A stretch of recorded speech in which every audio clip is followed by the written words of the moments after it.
You're listening to the Your Financial Pharmacist podcast, a show all about inspiring you, the pharmacy professional, on your path towards achieving financial freedom. Hi, I'm Tim Baker, and today the team is back to discuss our sixth case study of a fictitious family, the Scripps. Joe and Jane Script are both pharmacists from Boston, but they're raising their 11-year-old twins, Sean and Addison, in Louisville, Kentucky. In this case study, we discuss their large cash position, planning for the twins' college education in the next 7 to 8 years, and then a major purchase that could derail their retirement plans. I hope you enjoyed the show. What is up, everyone? Welcome to our sixth edition of YFP Planning Case Study. So really excited to get into this one today. We are going to talk about Joe and Jane Script. So really creative name that we have here, but we're going to do something a little bit different for this particular case study. So we're going to basically set the client up in our planning tool, which is Right Capital. So we're going to stay not necessarily so much in a spreadsheet, but in the planning tool and kind of outline the details of Joe and Jane Script and their family and what they're looking for.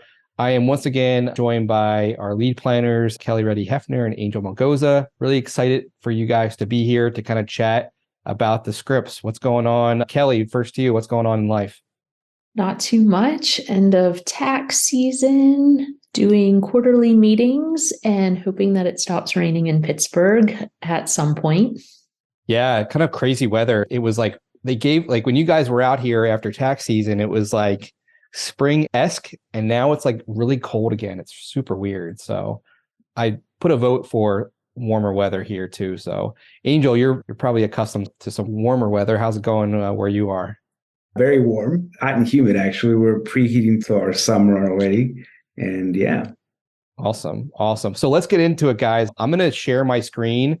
So apologies for those listening on the podcast, because this will be very visual. We're going to talk through some concepts, but if you're interested, check out the YouTube channel. We will have our beautiful smiling faces on the YouTube with kind of a screen share of what we're kind of working through with the client. So I'm going to work through this. What we're looking at here is a snapshot. And what this kind of tells us at a very high level is just what is going on with the client. So I'm going to dig into some of the juicy details about Joe and Jane, the job, the balance sheet, some of the goals.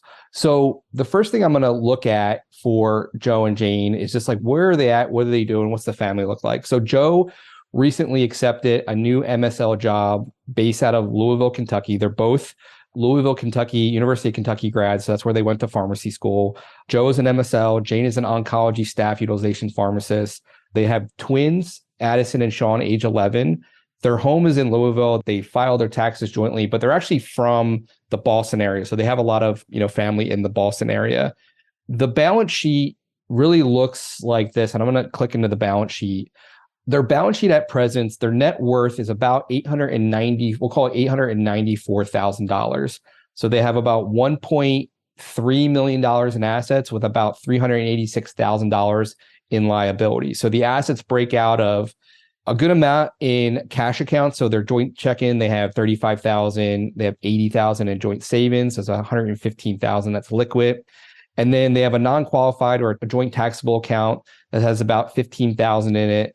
And then most of their investments, guys, are in, qualified assets. So Joe has an old 401k that he's rolling over to YFP Planning for us to manage that has about $196,000 in it. He's currently contributing to his new 401k with his new MSL job that has $5,500.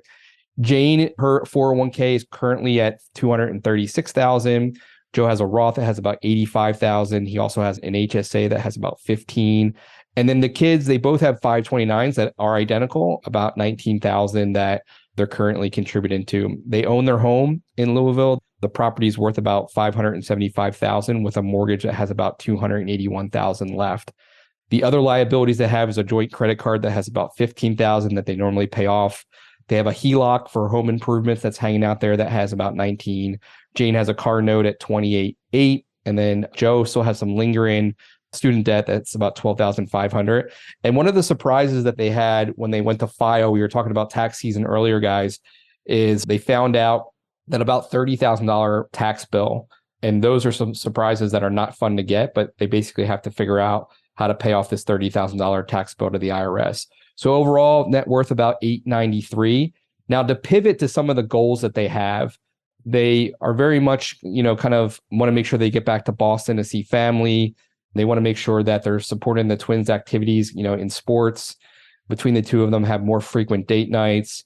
From a career lifestyle, they want to make sure that in the future, they have the ability to work less if they can. They'd love to be able to purchase a vacation home, maybe pivot into a retirement home in Florida. They'd love to take a kind of a domestic annual big trip with the family. One of the big goals that they have is to take the whole family to Australia before the kids go off to college in the next 7-ish years. And then they have some legacy goals where they want to be able to pay 100% of the twins' college, at least for the 4 years of undergrad. They want to be able to give back to the University of Kentucky and also some other charities. So that's kind of the picture of where they're at. I know we have some topics of discussion listed here, but Kelly, what would you say kind of jumps out at them? We didn't get really too much into some of the insurance stuff, which we can dip into. Obviously, they have some debt that they have to kind of work through, but kind of what are some of the big things that you would tackle first with Joe and Jane?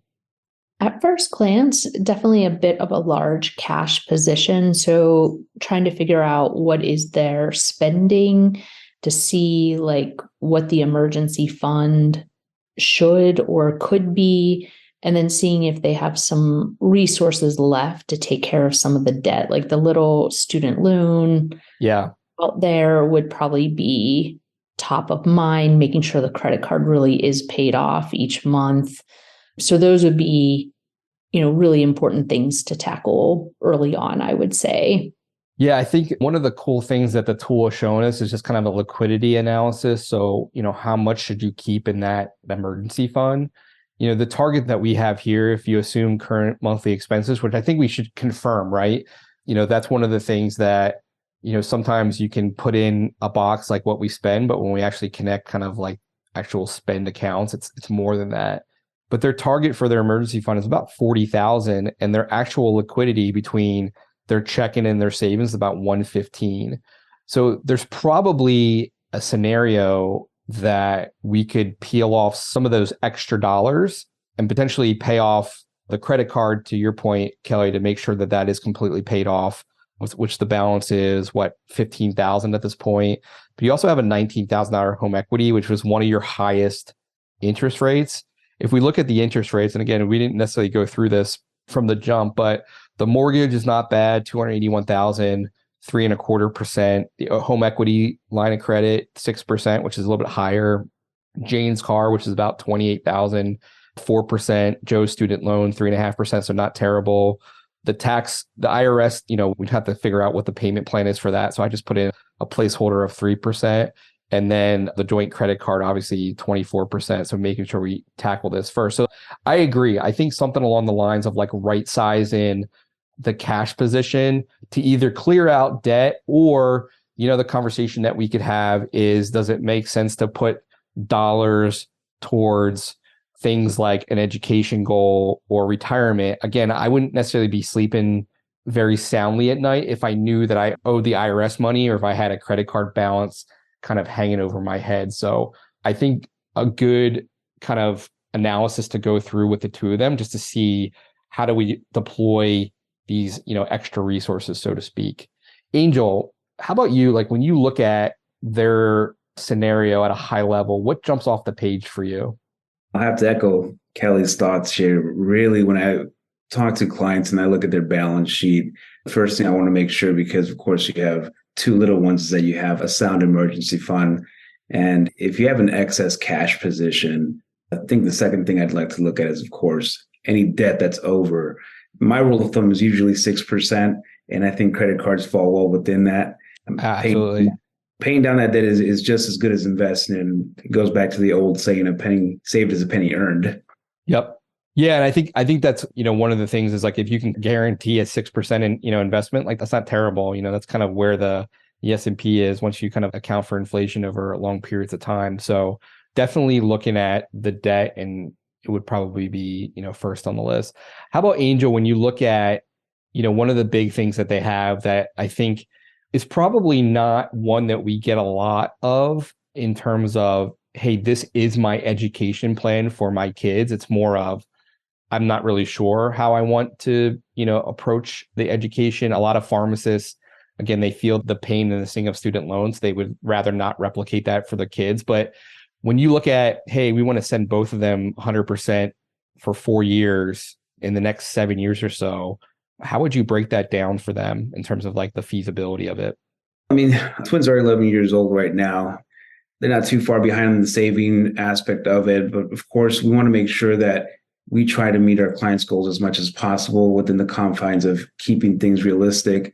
And when I say realistic, of course, there's so many ways to fund college from, yes, student loans, yes, from savings and cash flow. But there's really only one way to fund, your own retirement. So when I get clients that are adamant, and that's just the number one most important thing to them, I just like to just go back and say, okay, well, what happens if you have to work a little longer to do this? 4, 5, 6 more years. Are you okay with that? And one of the things that I love about Right Capital is that it shows us, is there going to be a shortfall? And if there's a shortfall, how do we right that ship? But from a rule of thumb perspective, I mean, kids are still 11 years old. We don't know if they're going to get scholarships. We don't know if they're even going to be wanting to go to college. So I would say a good starting point is maybe funding a third of the college tuition. Yeah. And if we look at the analysis on the tool, and we kind of messed around, with the twins. So we basically said, hey, both Joe and Jane are University of Kentucky grads. So maybe one of their kids will go to Kentucky. So we picked Sean as, the recipient of that. So when we looked at that and we looked at Sean's college goal, and we basically looked up, University of Kentucky, one of the interesting things is we can actually click in and we can choose either, in-state or out-of-state. So if we assume that we're going to be in-state, the total cost for in-state tuition is about $35,600 per year.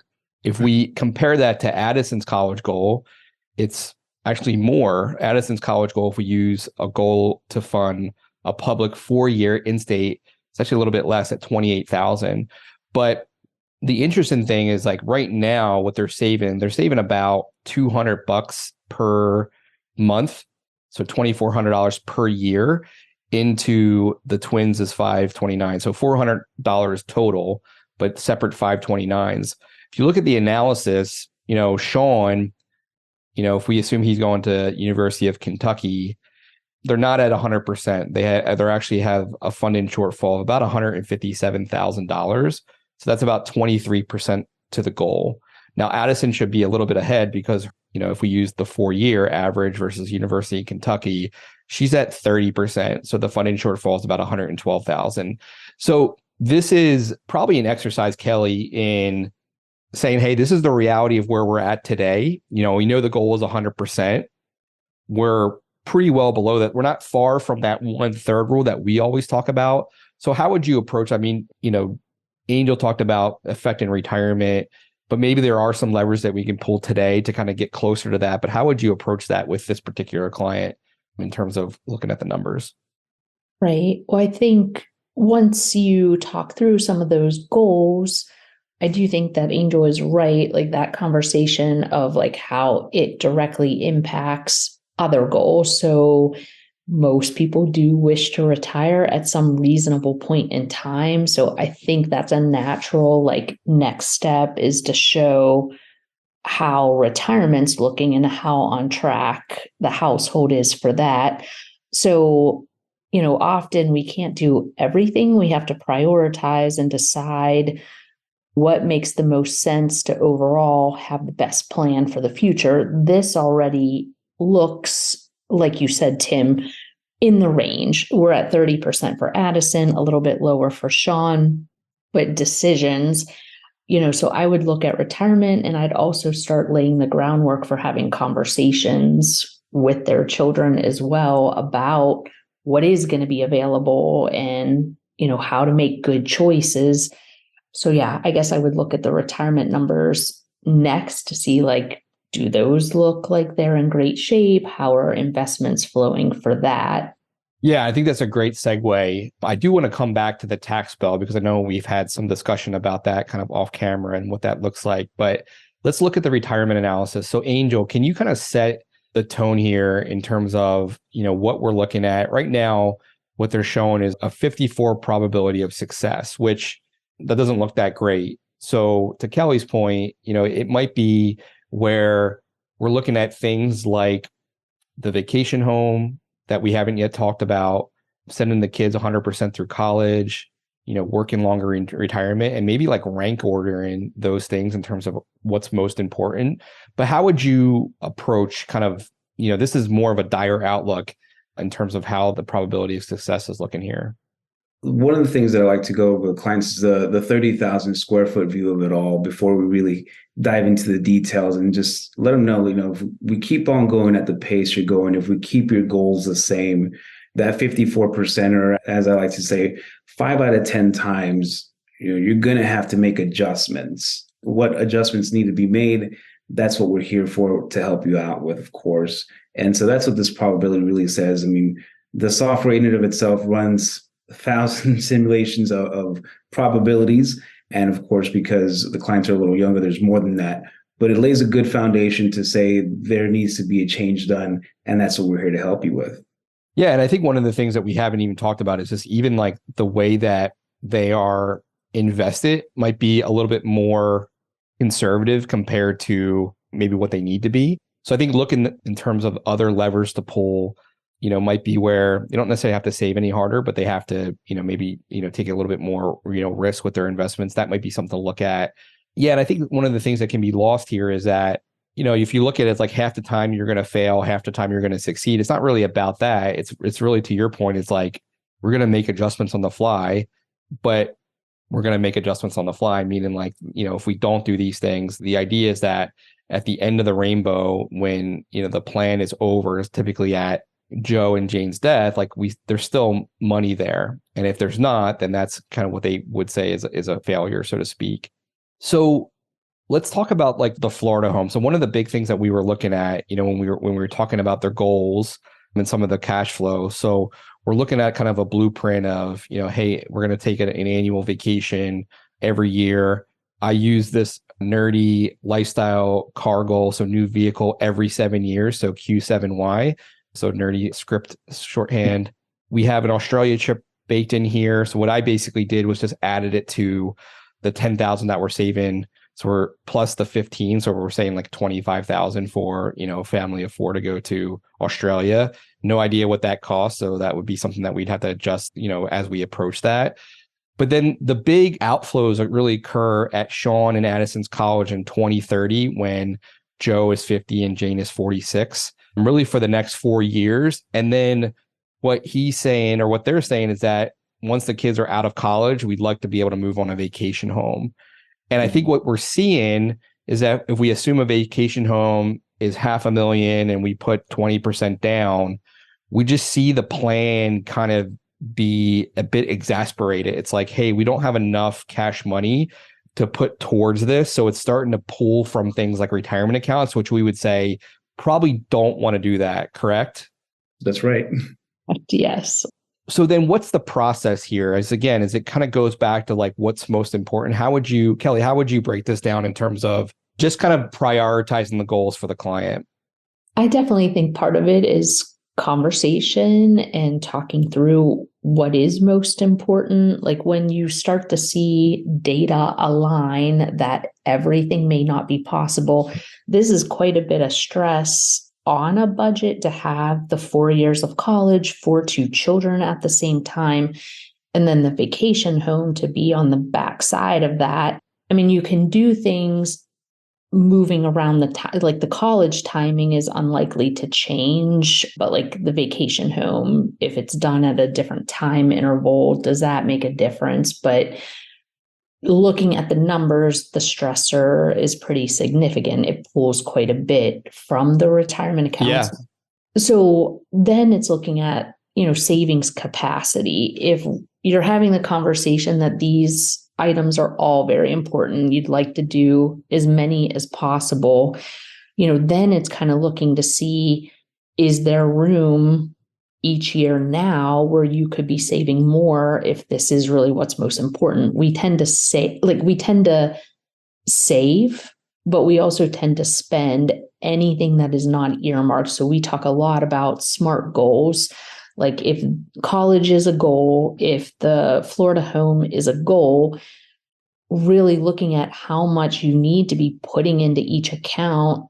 And do you have that? Like some of the cash flows when we had looked off screen look like there's years where there could be some additional resources. So like, can we start there and say, like, if you really get a little bit more intentional with saving, like those unsaved cash flows in the second to last, can you take some from there and help better meet the goals? But we do tend to spend what we make. We tend to spend the extra almost before we're going into goals a lot of times. Yeah. And I think to your point, Kelly, like if you look at their cash position, again, they have some debt, but there's probably, per their plan, they're running a surplus of unsaved cash flows that, if you say, hey, double your education or double the amount of money. So right now they're putting $200 into a taxable account, which we're kind of earmarking for vacation home, $200 to Addison's 529 per month, $200 to Sean's 529. Like if you double that, maybe these numbers are closer to zero. Maybe there is more of a shortage, but those are the things I think that goes back to one of the things we talk about all the time on the podcast is just like investing or saving with intention. And I think it's easier to kind of do that than to kind of put it in a dark hole, which is like, a savings account. Now it's good to have that when you do have a tax bill and things like that. But those would be the things that I would be pressing on is like, can we do more? Can we do more from the aspect of, dollars going into those three accounts? And even Joe's 401k, he's putting in 10%, he gets a decent match. Jane's maxing that out. Can we get to, 11, 12, 13, like what's the road to get them, to max out? So we're not seeing so much of a surplus of cash or, basically unspent cash, but we're directing them more intentionally towards the goals, if that makes sense. Can we pivot and talk about the surprise tax bill?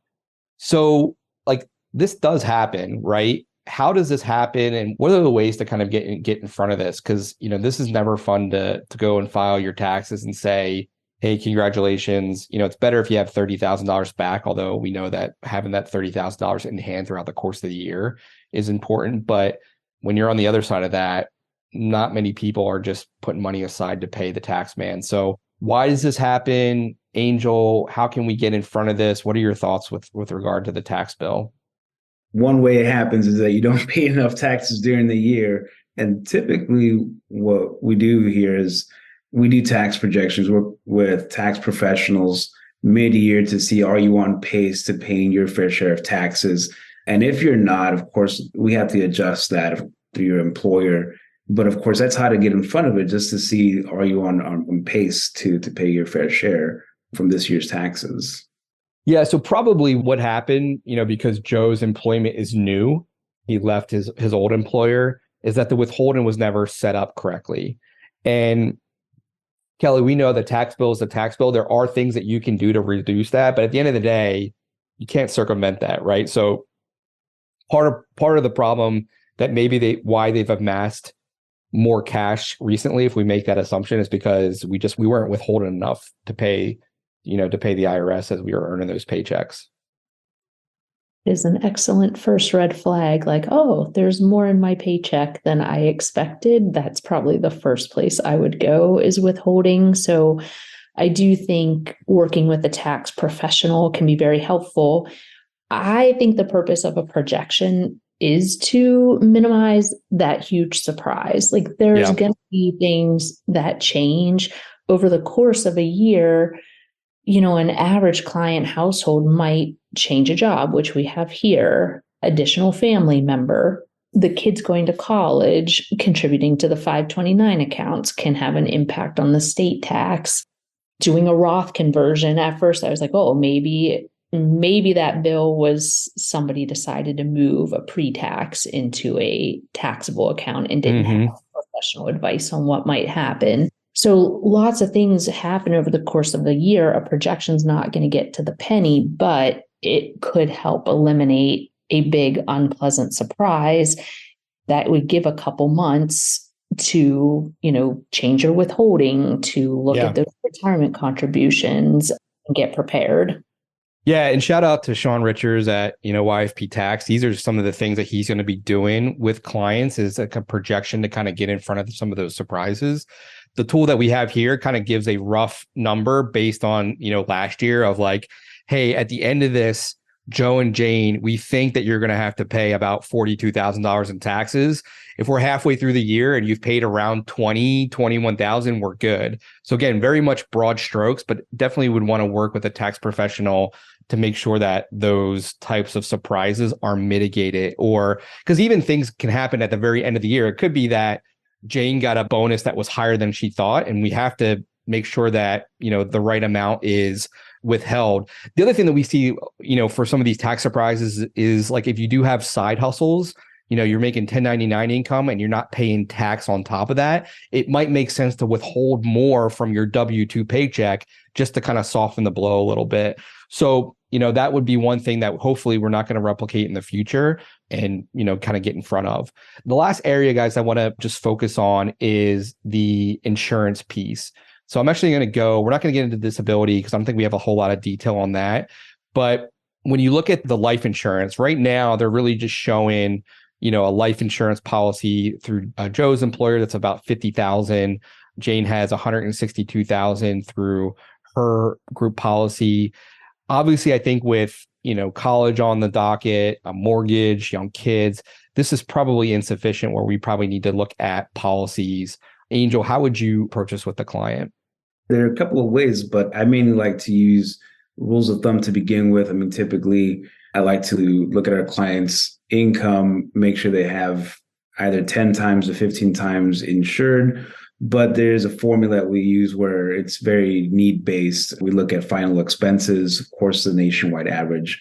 We look at liabilities that are happening, things like mortgages, things like, student loans or other liabilities included in that. And definitely because you have children, we like to throw in maybe about $100,000 up front if something does happen, if somebody predeceases the other, to make sure that your kids go to college and get educated. And then after that, we just throw in a couple of, years of income to make sure that there's a readjustment period and that any savings that you would have made while you were alive go into an account where your spouse can, not take a dip in lifestyle. Yeah, so I think you can, definitely use the rules of thumb. I would probably sleep more comfortable at night if they had probably $1 million each at a minimum between the two of them on top of their group policies. I think you can very much break it down by, liabilities, adjustment period, all that kind of stuff. So I think some work to be done definitely with that. How about Kelly, if we look at the other part of like the wealth protection, believe it or not, they're pretty decent. I think when the twins were born, they kind of went through a lot of the state documents. Anything that you would call out here, maybe outside of just updating documents and just making sure that they're good, that you would want them to work on from a state plan perspective? I'm excited that they have any documents in place. So Yeah. that is a huge check mark. And, I don't know if it's just our discomfort with this conversation. It slightly surpasses the life insurance in terms of discomfort, but these documents are very important, especially with two young children, but even with a 2-person household, like it just makes things so much easier. Like I'm amazed at the number of stories, and I don't know if it should relate to us, even though it's famous people that are in the news, just how difficult it is to get through. I feel like there was just a recent article about another famous person in the news who passed away suddenly, unexpectedly, and just his wife has been navigating for months, even though the state laws are friendly for the spouse. So always making sure that they're up to date. Certainly the guardians is big with having younger children. In this case, they don't have a trust. That is, a conversation with an attorney to see if, actually living trust would be good to add to that. Sorry, I did not see those were not checked off. So yeah, that would probably be the one thing on the list, just to make sure if, anything is needed there. We are not attorneys at YFP, so we would default to legal expertise, but we can help provide guidance on looking into resources, documents needed, how to have those conversations with each other and with a professional. Yeah, so I think this is kind of a phase process, right, Kelly? So it's kind of education of here, these are the things you probably need. And then, kind of bugging clients to getting them in place. And then probably the last phase is, I think next level is like, make sure that you have kind of a legacy folder. It's all in one spot. The people that know that they're the people, the guardian, the executor can, know where to find this stuff. So, but to your point, like it's a tough one for us to kind of really execute, because unless you have some experience with this, because again, not many of us want to think about our premature death or disability. So definitely the will, the power of attorneys for property, for health, the live-in will, even a basic beneficiary check, just to make sure that all of the things are, where they should be. And this tool actually has, I think, a pretty good list of the different, accounts out there and who's the beneficiary and who's the contingent beneficiary. Going through that, every couple of years, I think is a good practice. So probably just some little bit of touch up to do, much more work on the life insurance side from a wealth protection perspective, but pretty okay from the estate plan. We just need to brush it up and make sure it's current and well rounded. So we'll leave it there. Kelly, Angel, thank you so much for joining me for this 6th installment of the case study. Hopefully, we changed up a little bit. Hopefully this will be meaningful for our listeners out there, and really looking forward to doing the next one with you. Man, thanks for having us, Lance. As we conclude this week's podcast, an important reminder that the content on this show is provided to you for informational purposes only and is not intended to provide and should not be relied on for investment or any other advice. Information in the podcast and corresponding materials should not be construed as a solicitation or offer to buy or sell any investment or related financial products. We urge listeners to consult with a financial advisor with respect to any investment. Furthermore, the information contained in our archived newsletters, blog posts, and podcasts is not updated and may not be accurate at the time you listen to it on the podcast.